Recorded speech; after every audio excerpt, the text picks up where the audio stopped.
We'll guide you through how you can change the default photo viewer in Windows 11 or Windows 10.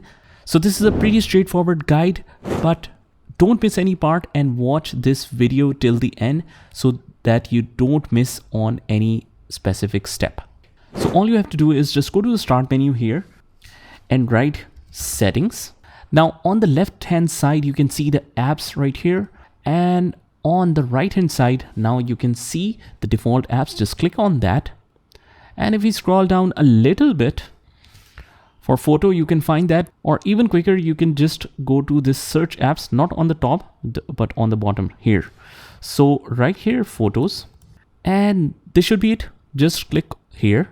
Now here we can see different photo extensions, but unfortunately we have to change it one by one. For example, if I want to locate the JPEG file, for example this one, and I want to change it, so what we had to do is just click here, and you can select the default app from here.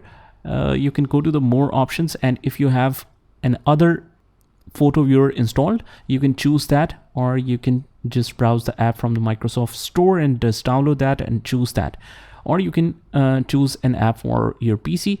So all we have the options here, but the guide is pretty straightforward. Unfortunately, Windows 11 doesn't have the option to automatically change all of the extensions, and you have to do it one by one. So although it's pretty simple, the task is little tedious, so you have to do it manually.